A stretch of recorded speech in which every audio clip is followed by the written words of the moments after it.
52. Bon. On va commencer à 14h. Je pense que les personnes vont nous rejoindre au fur et à mesure. Donc bonjour à tous, je suis Akibou Doucouré de la société Blockproof. Donc j'ai eu le plaisir depuis d'organiser ce webinaire concernant donc un sujet qui vous intéresse à tous du coup puisque c'est la mise en conformité des SIAD. Voilà. Hop. On va démarrer. Donc je vais laisser Olivier faire une introduction concernant l'UNACI. Après, on va faire une petite présentation des intervenants. Et ensuite, donc on va rentrer dans le vif avec donc les enjeux et les opportunités de mise en conformité et ainsi que le processus de mise en conformité pour les SIAD. Il y aura donc une partie questions-réponses suite à ça. Donc on va essayer de faire en sorte que ce soit assez dynamique. Donc je vous demanderai à tous de couper vos micros jusqu'à ces questions, au moment des questions. Voilà, tout le monde pourra poser ses questions, peut-être en levant la main pour je sais pas gérer tout ça proprement. Voilà. Ensuite, on passe au témoignage donc d'un SIAD, de Monsieur Curier, qui est parmi nous normalement. J'ai vu passer son nom, je crois. Oui. Et pareil, donc il y aura un moment d'échange, question-réponse. L'idée, c'est vraiment que voilà, vous puissiez lui poser vos questions directement, puisqu'il a des processus de mise en conformité pour son SIAD. Et enfin, à la fin, je ferai une rapide présentation sur voilà l'offre qui est réservée aux adhérents de l'UNACI. Monsieur Dupuis, je vous laisse la parole. Oui, merci. Alors, je ne sais pas si j'ai vu qu'il y avait des problèmes de son, donc j'espère que c'est résolu. Je ne sais pas si vous m'entendez correctement. Oui. Ça va ? Très bien. Bon, écoutez, merci aux 60 participants à ce webinaire, à Monsieur Doucouré et à son équipe pour la préparation effectivement de ce temps d'échange. Voilà, juste en deux mots, heurter pour nous l'importance effectivement de cette obligation réglementaire qui est un enjeu majeur pour les établissements sociaux, médico-sociaux et singulièrement pour les SIAD. Alors, c'est pas une réglementation nouvelle. Pour autant, on voit bien aujourd'hui qu'elle est en pleine actualité. Je ferai référence en particulier au fait que le RGPD fait partie des 18 critères impératifs du nouveau référentiel d'évaluation de la haute autorité en santé. C'est dire combien les pouvoirs publics sont attentifs au respect de cette réglementation. Donc, effectivement, on a notez, nous, toute l'importance, effectivement, de vérifier que les SIAD adhérents et les autres soient effectivement parfaitement au clair avec ces obligations réglementaires et aient les capacités, effectivement, d'y répondre. Voilà, et c'est en ce sens où on a sollicité Monsieur Doucouré et son équipe, puisque la particularité des SIAD, c'est d'avoir des moyens humains relativement réduits. Et les responsables de SIAD sont, je dirais, assaillis d'obligations réglementaires. C'est toujours difficile d'y faire face, avec y compris des marges de manœuvre budgétaires qui sont réduites. Donc l'idée, c'est de réfléchir aussi à des modalités de mise en œuvre qui soient adaptées aux contraintes des SIAD. Voilà, c'est un peu ce qu'on a demandé à l'équipe de Monsieur Doucouré, et c'est la proposition qui va vous être faite. Voilà, donc nous, notre vigilance, c'est de vérifier la capacité qu'ont les SIAD à faire face à leurs obligations réglementaires, le RGPD étant une de ces obligations.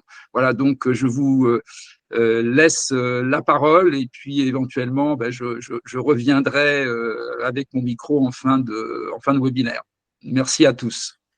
Merci, Monsieur Dupuis. Donc, on va enchaîner avec voilà les intervenants aujourd'hui. Donc, je vais laisser ma collègue Marie-Lise se présenter.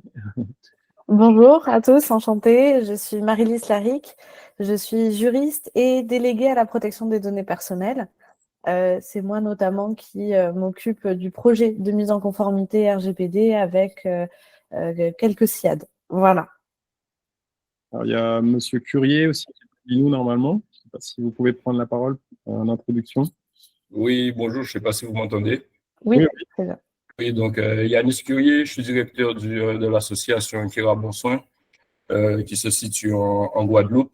et qui gère quelques établissements et services médico-sociaux. Parfait. Et donc moi-même, Akibou Doucouré, donc je suis directeur de Blogproof, et donc je vais commencer l'introduction de ce webinaire.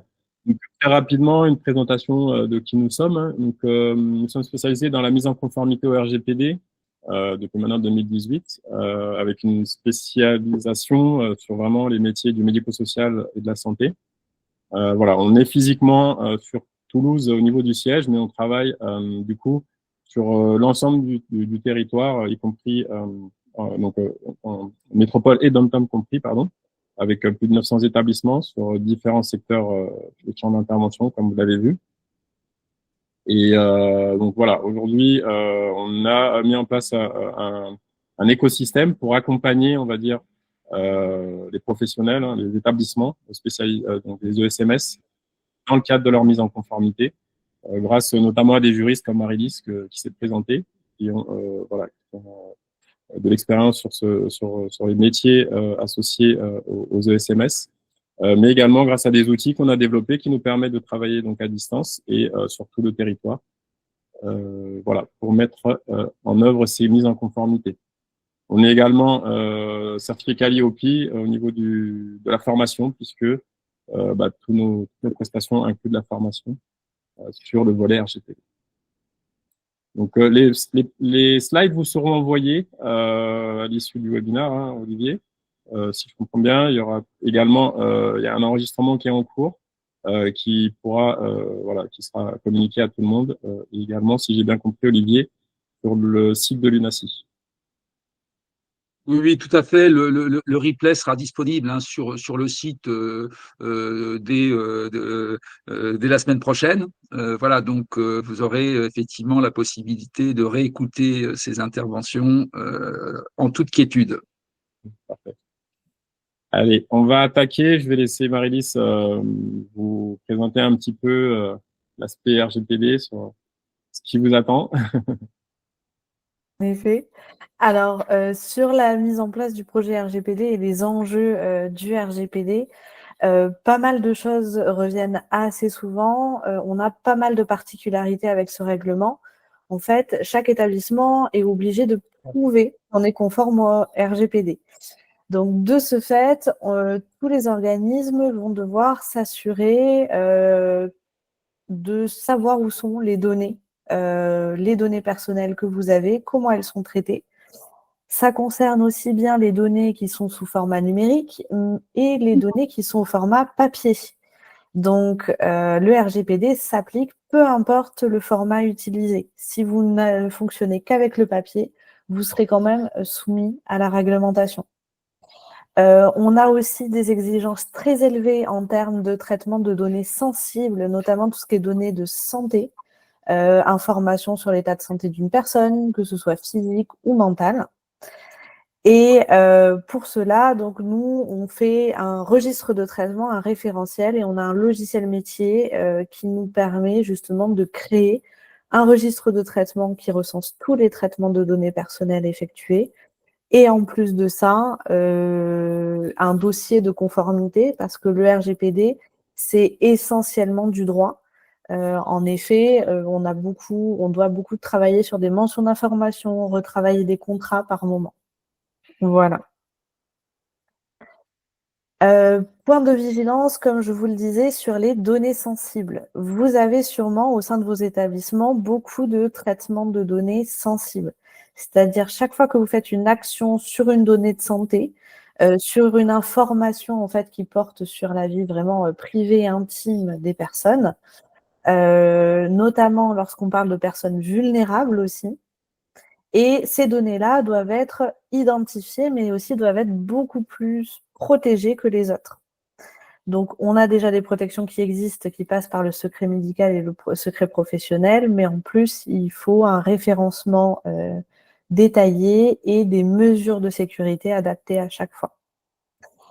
Il y a aussi des pratiques qui demandent beaucoup plus d'attention. Ça va être quand on a des systèmes de géolocalisation, des systèmes de vidéosurveillance, mais aussi des systèmes d'objets connectés. Par exemple, je sais que beaucoup utilisent un système où on a une carte chez le patient qui permet de faire badger l'infirmière ou l'aide-soignant qui vient délivrer des soins. Donc ça, typiquement, c'est une pratique. En fait, il faut étudier comment fonctionne le logiciel, quelles sont les données collectées, parce qu'en fonction des pratiques, ça peut avoir un impact RGPD. Voilà.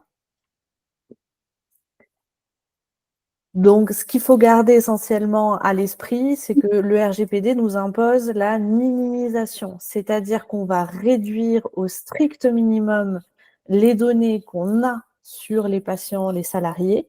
Donc, il faut s'assurer que dès qu'on a une information, c'est parce qu'elle est pertinente pour réaliser les soins, pour réaliser l'accompagnement, par exemple. Et surtout, on va réduire au strict minimum les personnes qui ont accès à ces données. S'assurer que ce n'est pas l'ensemble des employés qui ont accès à tout le dossier de prise en charge, mais que cet accès soit proportionnel aux besoins des salariés. Par exemple, quelqu'un qui va surtout avoir pour mission de s'occuper de la comptabilité et de la gestion RH, est-ce que cette personne a vraiment besoin d'avoir accès au dossier de prise en charge des usagers? Donc, à chaque fois, il faut se poser la question, est-ce que cette donnée est nécessaire? Est-ce que je peux m'en passer? Et surtout, est-ce que cette personne a besoin d'avoir accès à cette information? Est-ce que tous mes salariés en ont besoin? Voilà. Donc ça, c'est le grand principe RGPD. Autre élément aussi novateur avec le RGPD, c'est la notion de durée de conservation. Aujourd'hui, on ne peut pas conserver des données indéfiniment. Ça veut dire qu'à chaque fois qu'on va traiter des données personnelles, qu'on a un dossier, un fichier, on va devoir se demander combien de temps on garde cette information et au bout de combien de temps on la supprime. Donc ça aussi, c'est un élément très important. Malheureusement, aujourd'hui, on a très peu de lois qui encadrent ça. Donc à chaque fois, c'est des référentiels de la CNIL qui vont nous aider à déterminer une durée de conservation adaptée à chaque traitement de données personnelles. Voilà. Et enfin, l'autre apport, c'est le fait que chaque individu, notamment les patients, les personnes accompagnées, mais aussi les salariés, ont des droits sur le traitement de leurs données personnelles.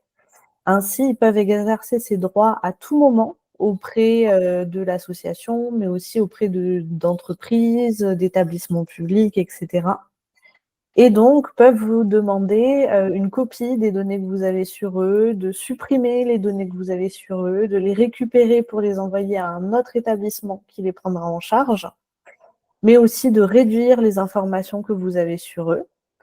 Et bien entendu, on a des cas aussi où ça va être les héritiers qui vont demander à récupérer des données sur leurs parents. Ces règles-là sont extrêmement encadrées. On ne peut pas toujours accéder aux demandes qui nous sont faites. Par contre, on doit y répondre systématiquement dans un délai de 30 jours. Donc, c'est très important de pouvoir les identifier et de pouvoir y répondre dans le délai imparti. Donc, voilà. L'autre élément aussi, c'est la question des violations de données personnelles. Je pense que beaucoup d'entre vous en ont entendu parler, notamment à travers les médias.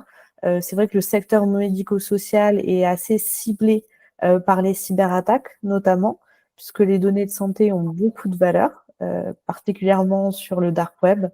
Pour vous donner un ordre d'idée, un dossier d'accompagnement, un dossier de patient, ça se revend 300 € sur le dark web.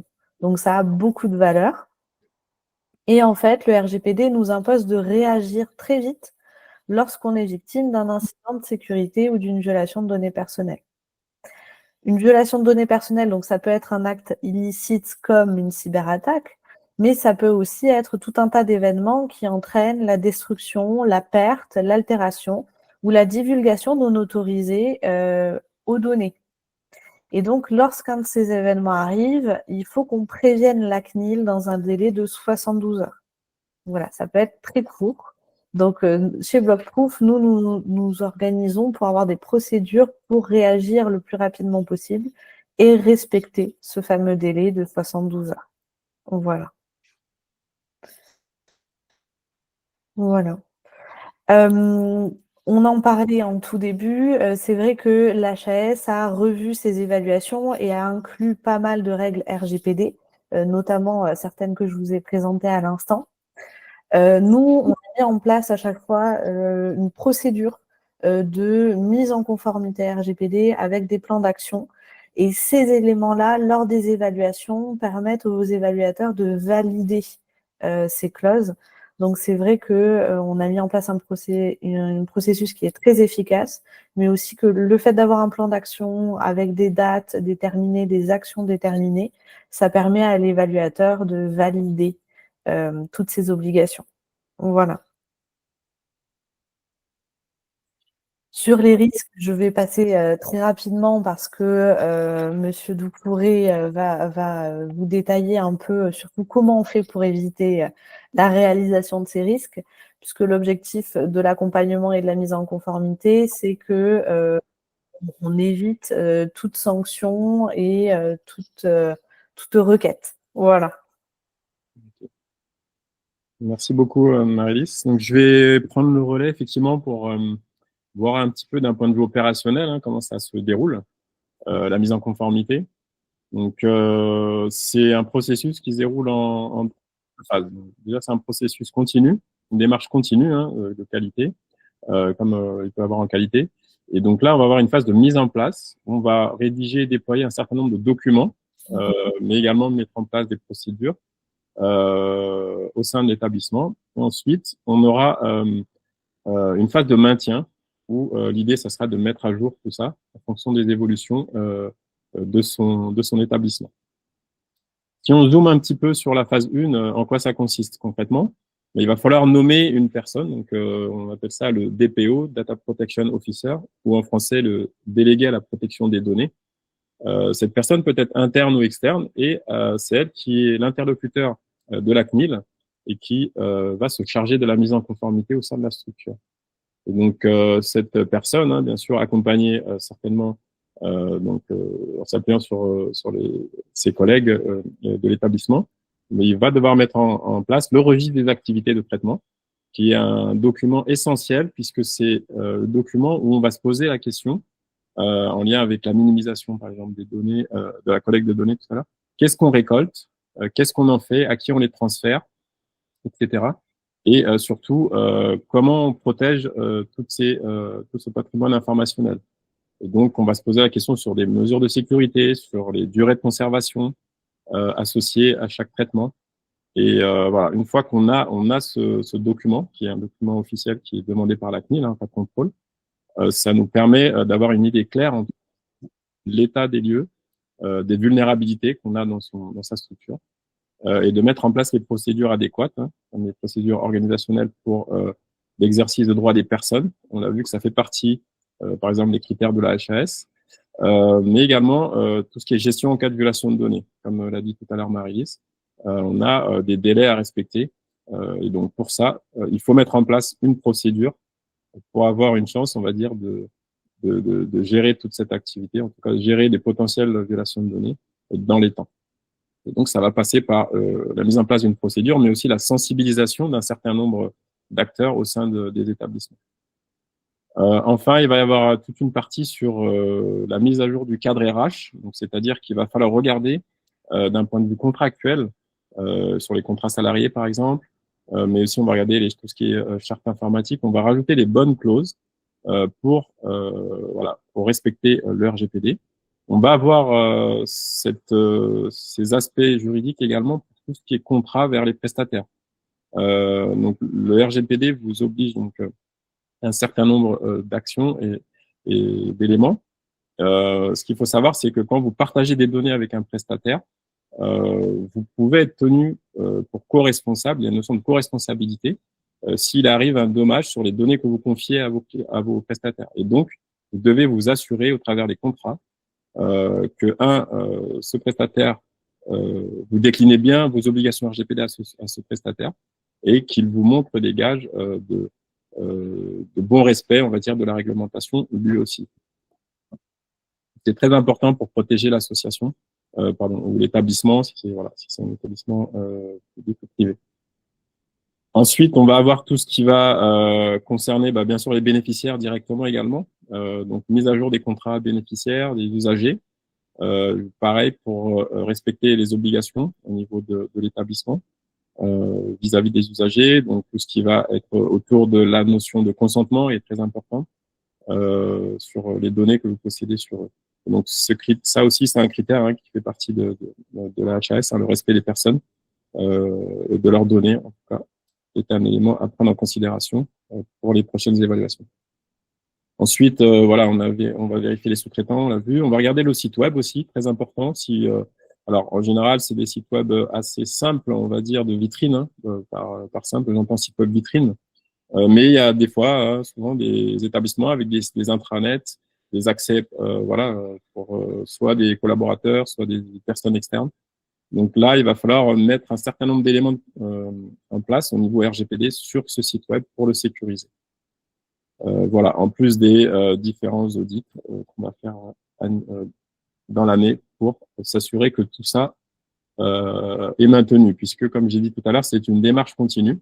On va s'assurer, une fois qu'on a mis en place cette procédure, cette RGPD, on va s'assurer via les missions du DPO, donc d'assurer les réponses aux demandes faites par les bénéficiaires ou les salariés ou les usagers, par exemple, mais également tout ce qui est violation de données. On va devoir de manière continue également sensibiliser les collaborateurs sur un certain nombre de critères et bien sûr mettre à jour toute la documentation et qu'on a mis en place lors de la phase initiale en fonction de l'évolution de la structure, que ce soit un nouvel outil, une nouvelle badgeuse ou tout simplement un nouveau service qui ouvre.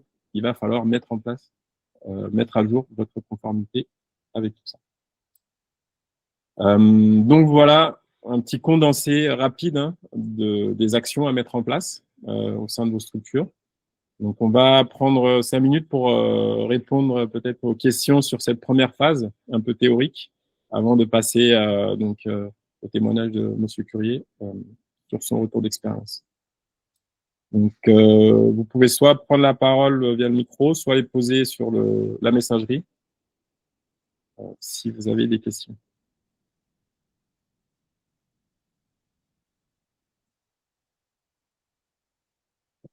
Alors, je vais regarder en parallèle sur la messagerie. Je ne vois pas de... Ah, voilà. Donc, Siad Romano, Paré de Monial, a levé la main. Allez-y. Le micro doit être fermé. Bonjour, excusez-moi. J'aurais voulu savoir, est-ce que vous avez des pistes pour le financement de cette mise en place de RGPD? Alors, des pistes. Il y a au niveau de, il y a des, vous pouvez regarder pour tout ce qui est financement. Alors, principalement au niveau des ARS, je sais que des fois il y a des crédits non reconductibles, par exemple, qui peuvent être accordés. Mais alors ça, c'est vraiment du cas par cas en fonction d'où vous êtes également, du moment de du moment de l'année, etc. Des crédits restants. Voilà, principalement les financeurs, en tout cas dans le secteur médico-social, santé, ça va être soit l'ARS, potentiellement le département. Voilà, tout dépend vraiment du cadre dans lequel vous êtes. Mais il y a des structures qui ont réussi à se faire financer une partie effectivement par ce biais. L'autre biais, c'est aussi la formation professionnelle, puisque en tant qu'organisme de formation que nous sommes, une partie de la prestation peut être déclarée en tant que formation professionnelle, puisqu'il y a de la sensibilisation et de la formation. Et donc, vous pouvez, au titre de votre OPCO, faire une demande tout à fait. Je laisse Olivier intervenir. Oui, je voudrais quand même préciser que c'est une obligation réglementaire, donc elle est opposable. C'est une dépense opposable. Donc la question du RGPD n'est pas une option que vous pouvez ou pas développer. C'est une obligation réglementaire. On a rappelé les critères impératifs du référentiel de la Haute Autorité en santé. Très clairement, s'il y a un écart dans ce domaine-là, vous aurez une fiche critères impératifs qui sera ouverte et vous aurez l'obligation de toute façon de proposer un plan d'action correctif à l'ARS. Donc, je pense qu'il faut effectivement, alors je sais qu'il y a des contraintes budgétaires très fortes sur les SIAD, mais je pense effectivement qu'il faut distinguer ce qui est opposable et ce qui ne l'est pas. Dès qu'une obligation est réglementaire, c'est considéré comme une dépense opposable. Alors, ça répond pas totalement à votre question si vous êtes effectivement en tension budgétaire, mais je pense que c'est important quand même de distinguer les charges qui sont aujourd'hui opposables aux financeurs de celles qui ne le sont pas. Le RGPD est une. Alors, ça ne veut pas dire que vous externalisez votre obligation. Vous pouvez la traiter vous en interne, mais M. Doucouré l'a présenté. C'est quand même très complexe et très lourd, effectivement, à porter. Donc, de toute façon, soit vous l'anticipez, soit suite à l'évaluation, si vous êtes dans un écart à la réglementation, de toute manière, vous aurez à le corriger.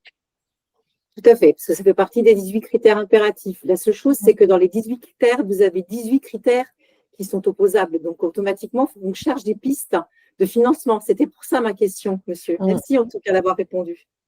Merci. Oui, juste, je ne veux pas ouvrir le débat, mais je suis en même temps directeur d'un cabinet d'évaluation, donc c'est quelque chose que je rencontre au quotidien dans les structures.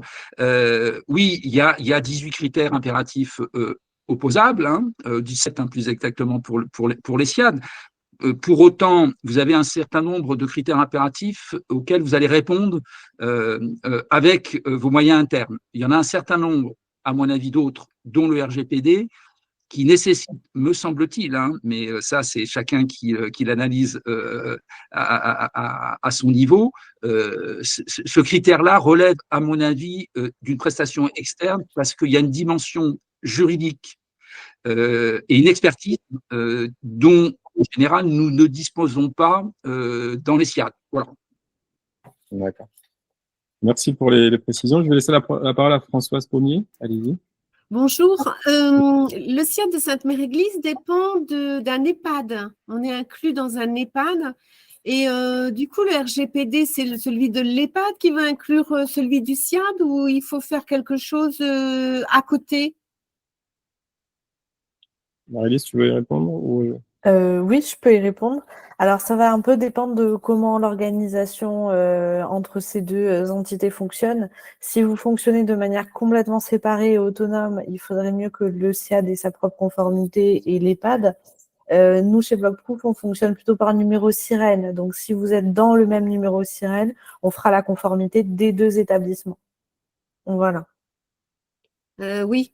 Ouais, on a, c'est-à-dire que le SIAD, il a son numéro, mais il est aussi. J'ai appris récemment que l'EHPAD avait un numéro EHPAD, on a un numéro EHPAD, un numéro SIAD, et il y a un troisième numéro qui englobe la totalité. Ah, d'accord. Ok. Ouais, c'est un peu compliqué. Oui, d'accord. Après, je verrai avec le directeur. Oui, mais voilà, il faudra juste s'assurer que dans le registre de traitement, les traitements du SIAD apparaissent bien comme ceux de l'EHPAD. D'accord. Voilà. Merci. C'est pareil. Je vous en prie. Alors, je crois qu'après la parole, c'est au SIAD l'Olivier. Oui. On vous écoute. Vous avez le micro fermé. Cliquez sur le petit micro en bas à gauche pour l'activer. Non, ça ne marche pas. Sinon, vous pouvez poser votre question dans la conversation. Je la poserai après. Oui. Et on va prendre en attendant peut-être Magali. Vous avez oui. Allez-y. Oui, s'il vous plaît. Bonjour, je suis donc Magali, responsable qualité du SIAD de Survilliers. Et moi, j'avais une question relative, alors au-delà du registre de traitement, une question par rapport à l'étude d'impact, l'AIPD. Oui. Nous, on est à cette étape-là et si éventuellement vous aviez des exemples à nous communiquer pour nous aider dans cette démarche. Ok. On a eu une formation pour ça, mais ça m'a fait peur.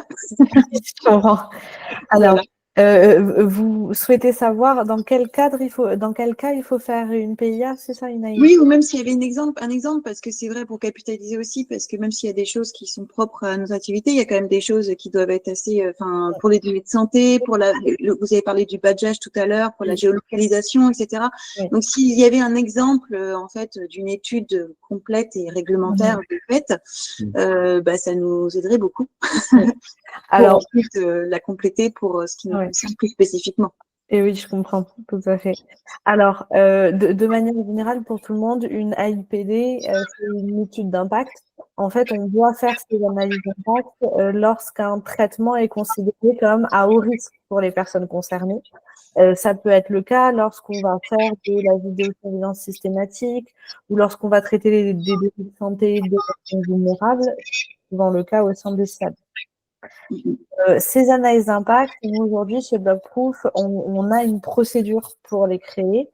Et c'est vrai que c'est toujours très propre et très différent d'un établissement à l'autre. C'est pas facile. Enfin, aujourd'hui, on ne peut pas avoir de modèle, d'analyse d'impact modèle qui pourrait être appliqué à tout le monde. Parce qu'à chaque fois, vous avez dû le voir, les questions sont extrêmement spécifiques et c'est vraiment un rapport très détaillé. Voilà, c'est pour ça que nous, on a mis en place une procédure interne, mais derrière, ça nous prend pas mal de travail. Voilà. Ok.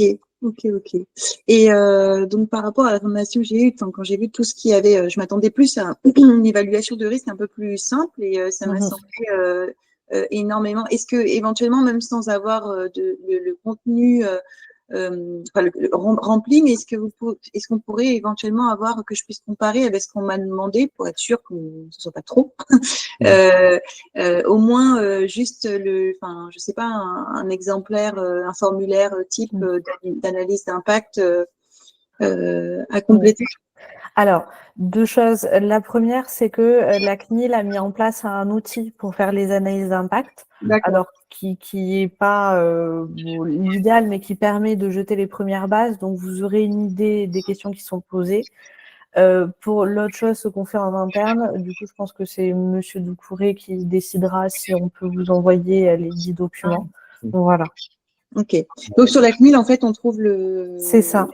Ok. Il y a un petit à télécharger qui s'appelle PIA. Ça s'appelle PIA. Ah oui, peut-être. Voilà. Ok. Merci beaucoup. Je vous en prie. Okay. Merci. Donc après, il y a Siad L'Olivier donc, qui a écrit sa question.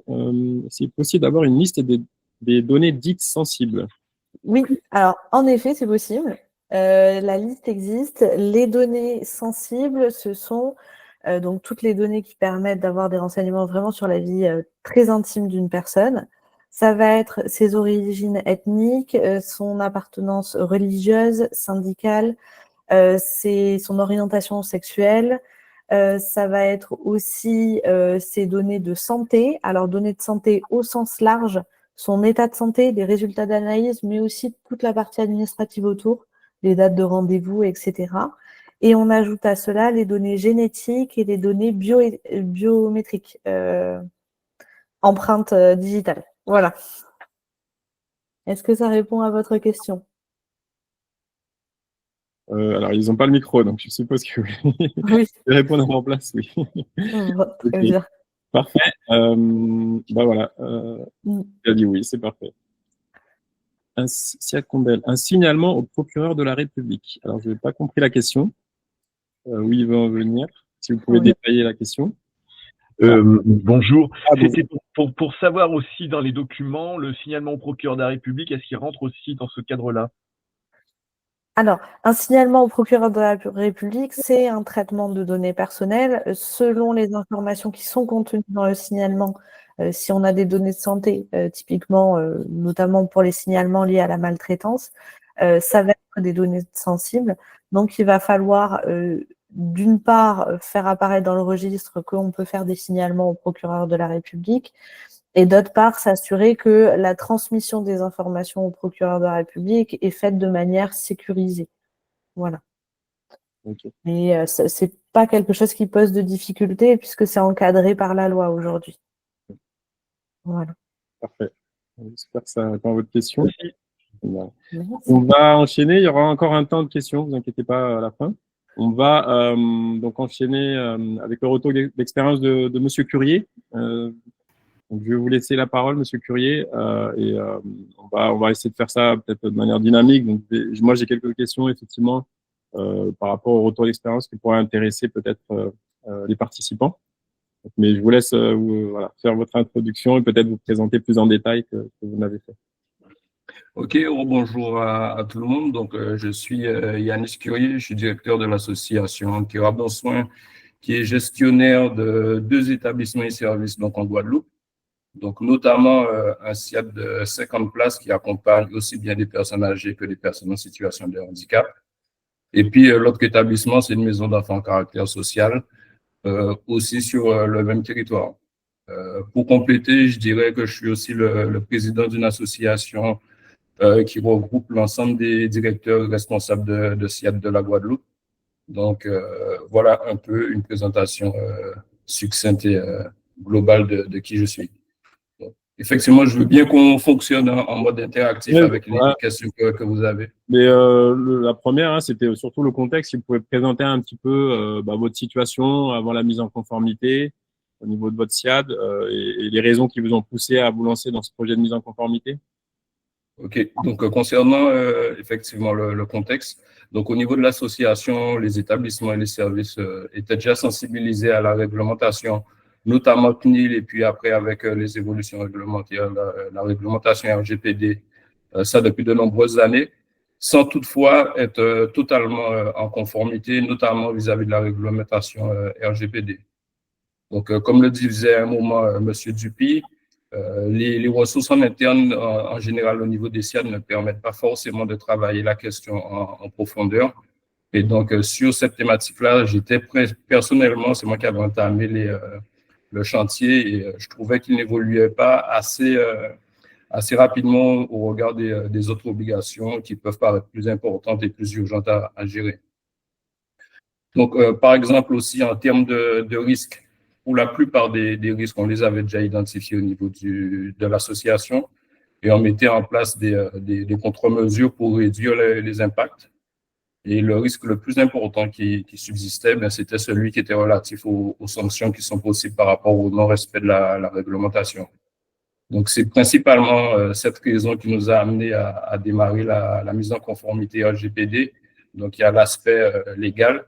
Et puis après, il y a toutes nos motivations, tous nos engagements qualité que nous avons vis-à-vis des personnes que nous accompagnons et puis aussi vis-à-vis de nos professionnels. Est-ce que ça peut répondre un peu au contexte et ce qui nous a amené à entamer cette démarche? D'accord.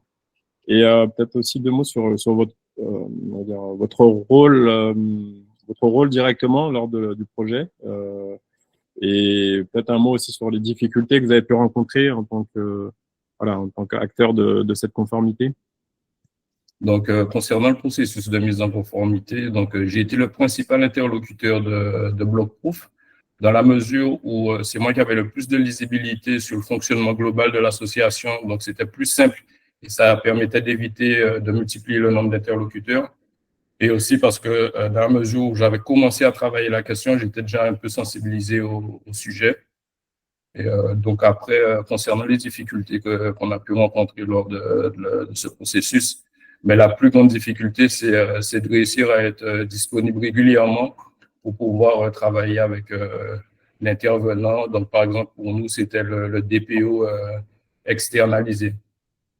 Donc après, dès le début des travaux, pour surmonter cette difficulté, on a défini avec le référent une périodicité pour nous sur toute une année pour au moins la phase 1 pour nous permettre d'avancer sur la globalité des travaux.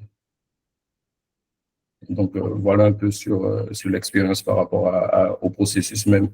D'accord. Et au niveau des les principaux obstacles, ça, on en a un petit peu parlé. Peut-être les résultats et qu'est-ce que vous avez constaté en termes d'amélioration sur la sécurité de données, sur la sensibilisation du personnel. Voilà, quels sont les constats que vous avez pu faire? Donc, les principaux constats, les principaux changements que nous avons pu observer, c'est le renforcement des mesures de protection sur l'ensemble des données que nous traitons.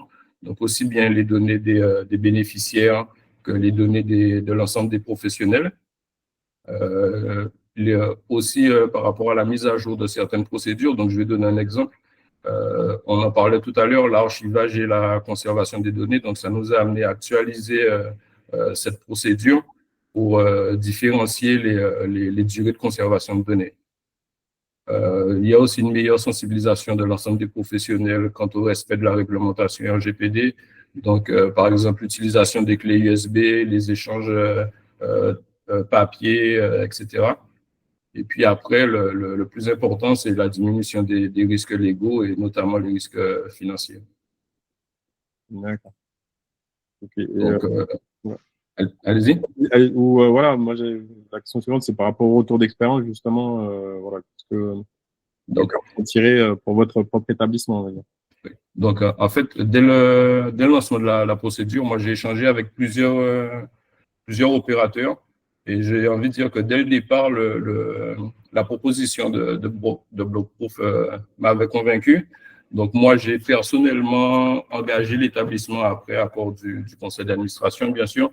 Et puis, en parallèle, en tant que président de l'association qui regroupe les directeurs et les responsables de SIAD, j'ai aussi organisé une rencontre pour une présentation de la solution Blockproof à l'ensemble des directeurs qui, progressivement, se sont engagés dans la même démarche, en fait.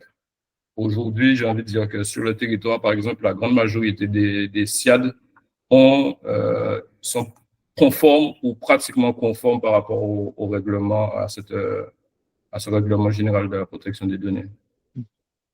Donc, je vais compléter, je vais dire qu'avec le recul, je me suis rendu compte que c'est une démarche qui était beaucoup plus complexe et chronophage que l'idée que je m'en faisais. Et si j'avais poursuivi le chantier seul, aujourd'hui, je serais sûrement conforme, sauf que j'aurais eu à travailler beaucoup plus sur cette question-là, donc à dégager du temps. Et a priori, le résultat ne serait pas identique, c'est-à-dire que je me serais pas interrogé sur l'ensemble des processus et l'ensemble des données telles que j'ai pu le faire avec l'intervenant qui était dédié sur notre établissement. Parfait, oui, et je confirme, effectivement, on accompagne l'ensemble des SIAD du territoire sur la Guadeloupe et on est quasiment en phase finale pour la plupart. J'espère que voilà, les bénéfices sont les mêmes pour vos collègues également. Avant de prendre les questions, pour finir, Monsieur Courrier, si on regarde un petit peu les conseils et les recommandations que vous pouvez faire aux autres SIAD qui sont là aujourd'hui, quels sont les éléments principaux que vous pourriez leur remonter? En termes de conseils, je dirais en premier lieu qu'il faut arrêter de repousser ces travaux-là en supposant qu'ils sont moins importants que d'autres travaux. Donc, encore plus aujourd'hui avec l'évolution de l'évaluation HAS.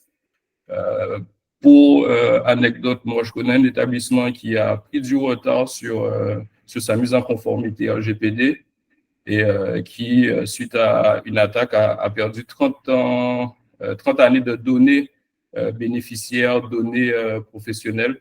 Donc, ça peut être très compliqué après à gérer, notamment sur les accompagnements en cours, quoi. Donc, je dirais aussi qu'il ne faut pas hésiter à se faire accompagner, puisque l'actualité, notamment en ce moment au niveau des SIAD, nécessite de s'engager sur plusieurs fronts. Et en interne, on ne dispose pas forcément des ressources pour mener tous ces chantiers à terme en même temps. Et pour finir, peut-être un troisième conseil, c'est de bien estimer nos ressources en interne.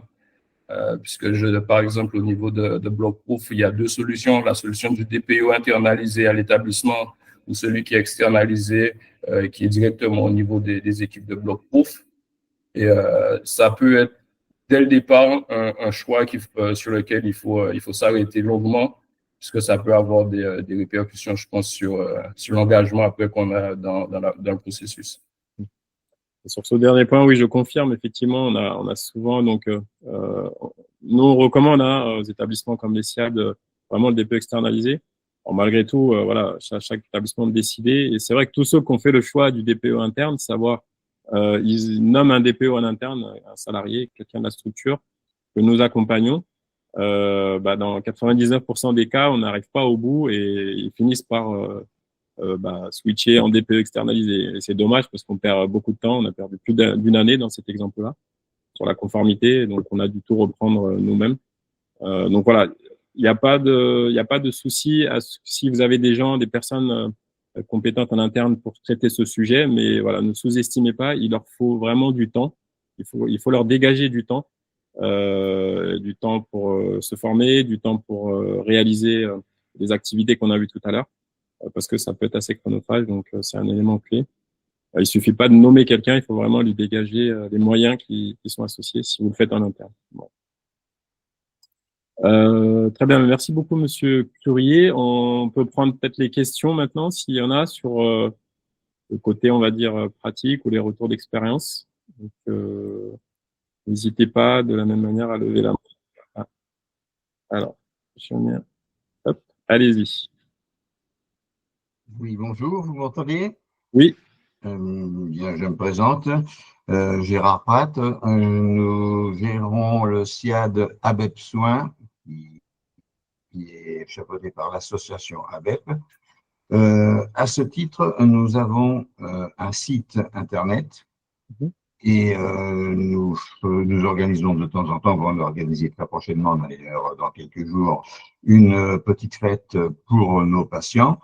Les plus valides de nos patients, bien sûr, qui peuvent être déplacés. On organise une petite fête et on prend des photos, bien évidemment, qui sont publiées sur le site.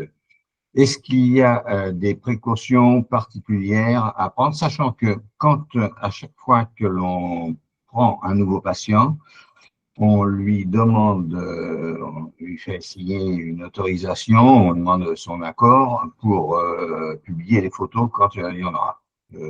Pour l'instant, on n'a pas eu de refus, mais sachant qu'on a des accords de tous nos patients, est-ce qu'il y a d'autres restrictions pour publier des photos sur un site internet?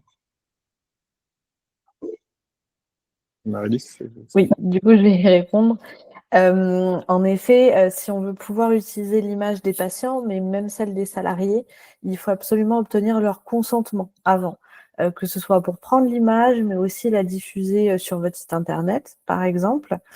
Dans ces cas-là, ce qui est recommandé, c'est de leur faire signer un formulaire de droit à l'image et préciser dans ce formulaire de droit à l'image l'objectif. C'est-à-dire de dire cette photo pourra être publiée sur le site internet du SIAD, par exemple. À savoir que quand c'est un consentement, les personnes peuvent revenir dessus à tout moment.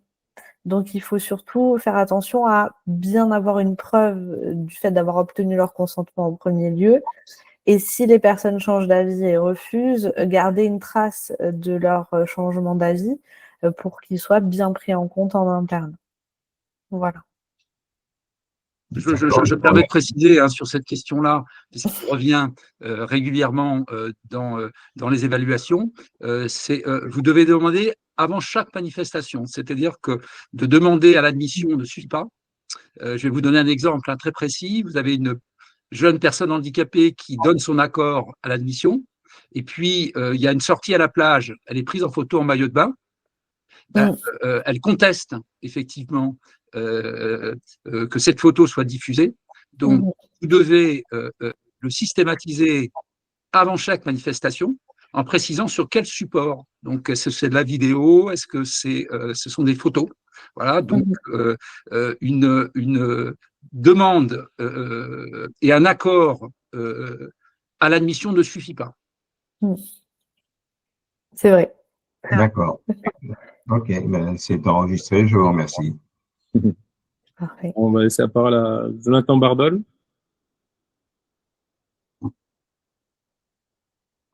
Il a levé la main, je crois. Oui. Bonjour, il n'a pas de micro. Ah, et vous aviez posé une question dans le chat, je le vois, du coup. Ah, ok.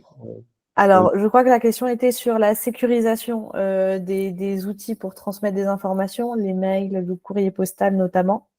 En effet, vous soulevez aujourd'hui, pour communiquer des informations, on doit s'assurer que l'outil qu'on utilise est suffisamment sécurisé. Alors, on cherche pas une sécurité totale parce qu'en fait, c'est impossible. Aujourd'hui, surtout, les compétences des hackers augmentent en permanence. Et donc, c'est très difficile de suivre. Par contre, ce que le RGPD impose, c'est qu'on s'assure d'avoir des mesures de sécurité suffisantes.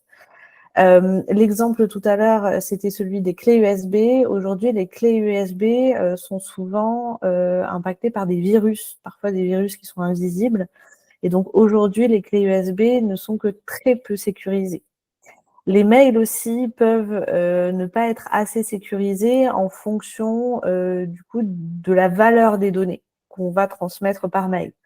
Typiquement, si c'est un dossier médical que vous voulez transmettre par mail, moi je vous inviterai plutôt à utiliser une messagerie sécurisée. On a Mailise, on a MS Santé qui existent, ou alors de mettre le dossier en pièce jointe et de le protéger par mot de passe.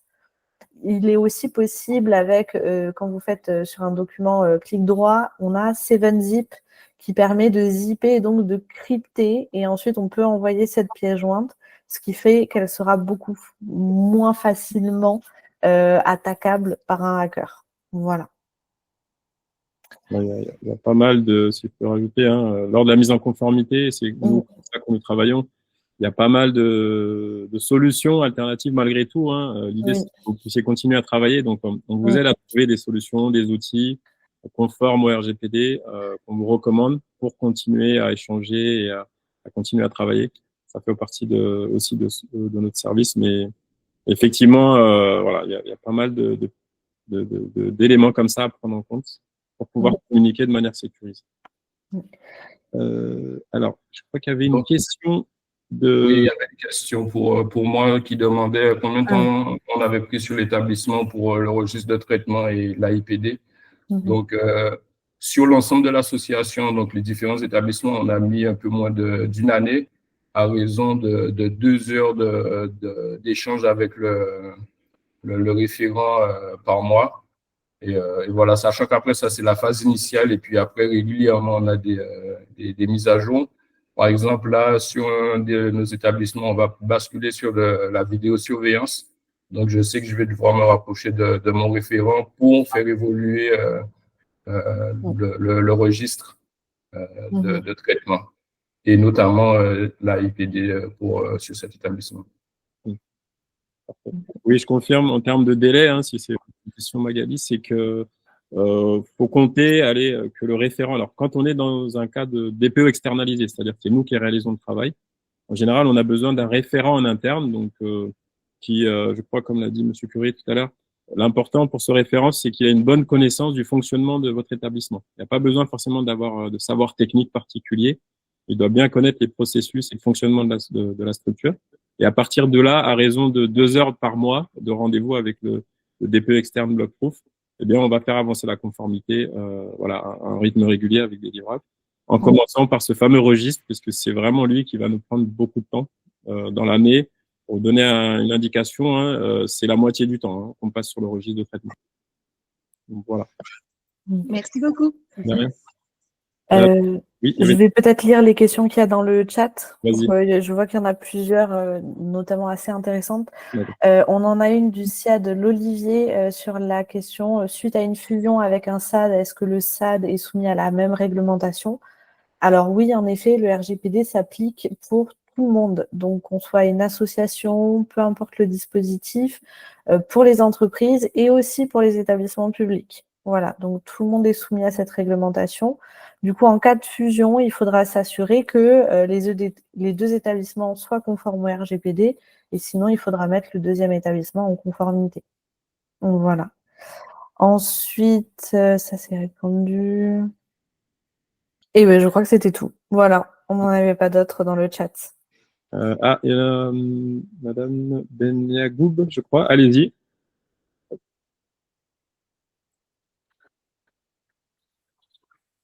Il y a plusieurs. Pardon, excusez-moi, j'ai enlevé mon micro. Vous m'entendez? Oui. Oui, alors je voulais simplement savoir au niveau du DPO. Donc en fait, c'est Marie-Lise, vous êtes spécialisée sur les établissements médico-sociaux, c'est ça? Exactement. D'accord. Oui.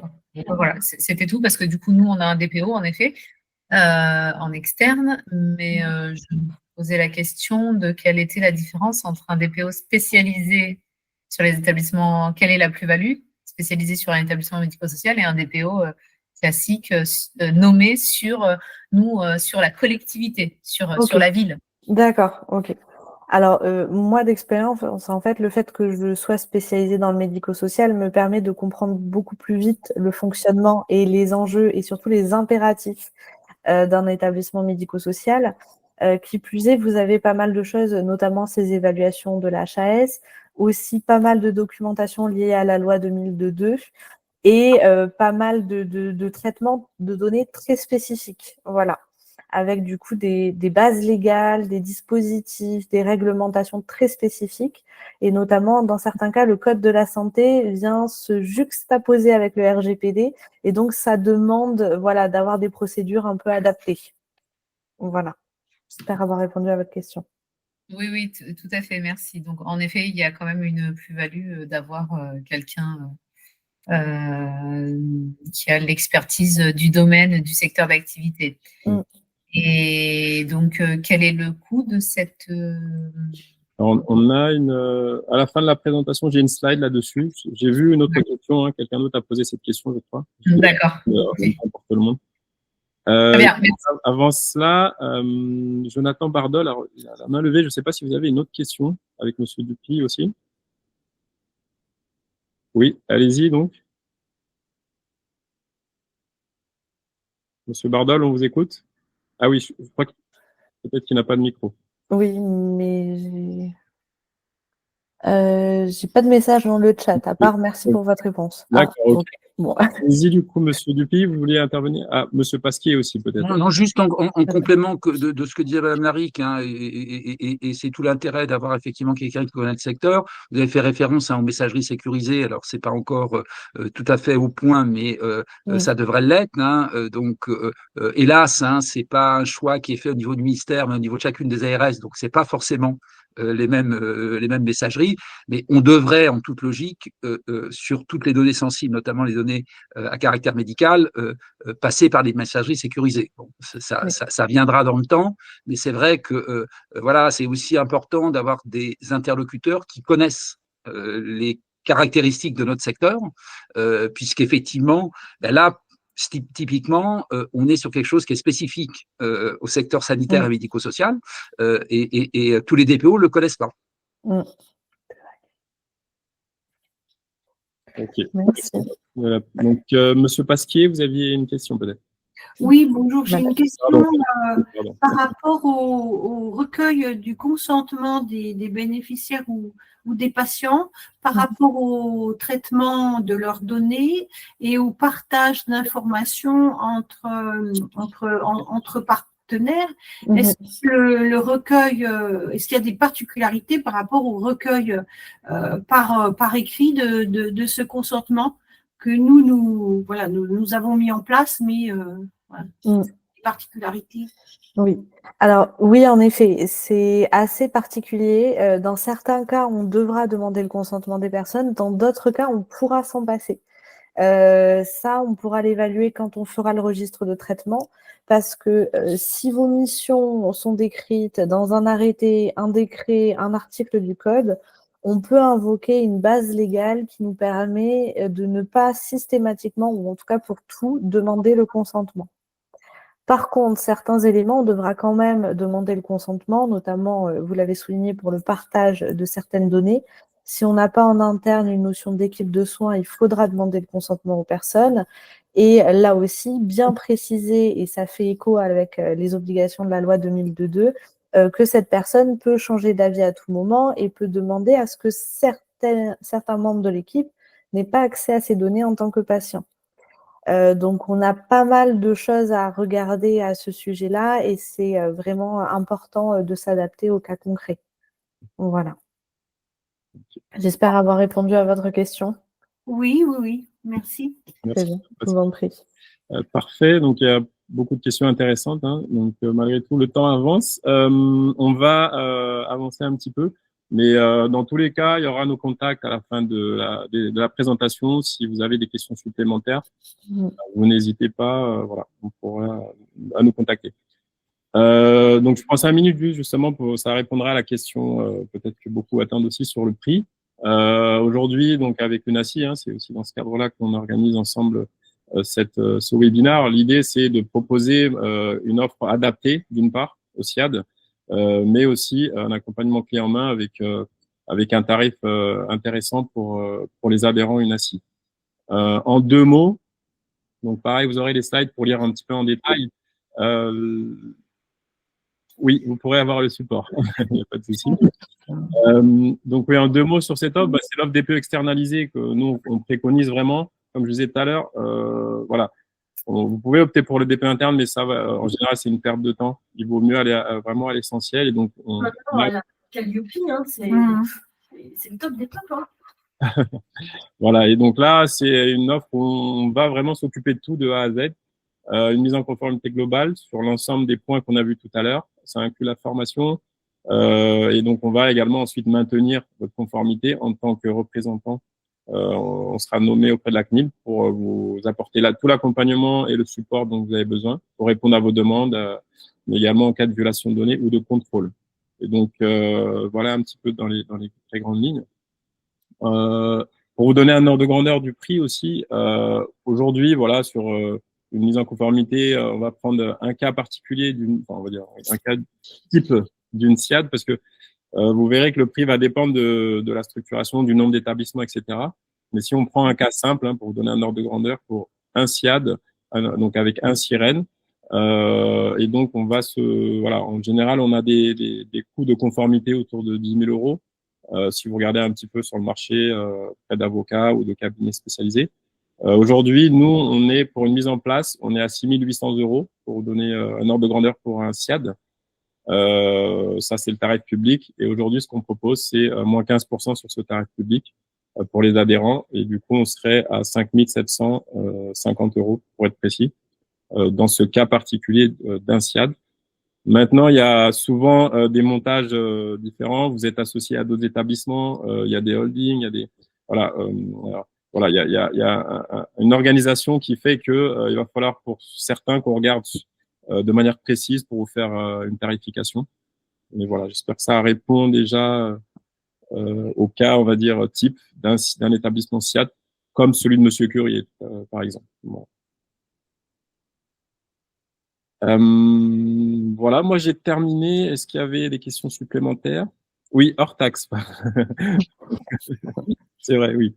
Donc là, nous habituellement c'est 6 800 euros hors taxe. On est à 5 750 hors taxe dans ce cas précis. Merci de me l'avoir fait préciser.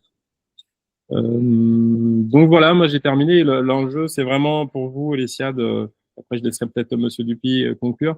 C'est de vous aider à vous libérer du RGPD. On sait que vous avez 1 million de choses à faire qui sont beaucoup plus prioritaires. Vous occupez des personnes, c'est vraiment la priorité pour vous. Et donc, cet RGPD peut être très chronophage. Donc, déchargez-vous-en, c'est ce qu'on vous propose.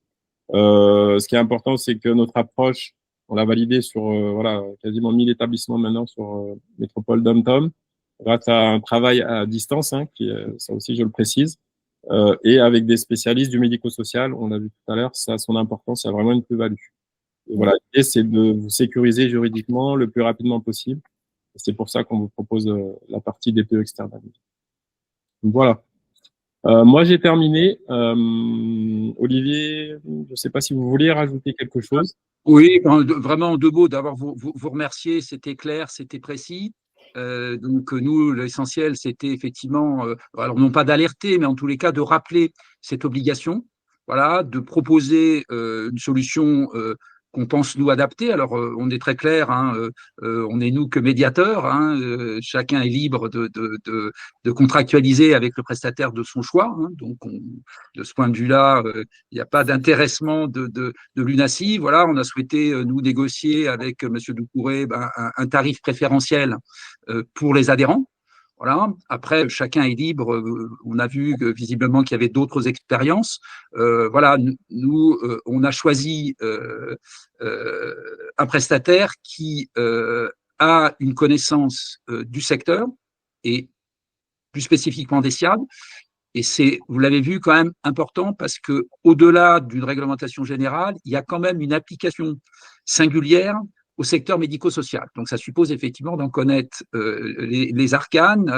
Mme Laric l'a dit, il faut connaître la loi 2002, il faut aller dans le CASF de temps en temps parce que le RGPD ne dit pas tout. Voilà, donc après, chacun est libre de travailler de façon autonome, externalisée, et avec le cabinet qui lui correspond au mieux. En tous les cas, merci Monsieur Doucouré, à votre équipe également pour ce temps d'échange, en espérant effectivement que les 89 présents au moment le plus fort ont trouvé des réponses à leurs questions. Très bien. Merci, je vous remercie également l'UNACI, nom de Blockproof, et voilà, nous restons à la disposition des adhérents. Vous avez mes coordonnées, de préférence par mail, comme ça me permet de tout traiter. Voilà, si vous avez des questions supplémentaires, n'hésitez pas, ou si vous voulez avoir plus d'informations sur nos services également. Donc, je vous remercie à tous et je vous souhaite une excellente fin de journée et un excellent week-end. Merci à tous, bon week-end également. Merci, bon week-end. Au revoir. Merci.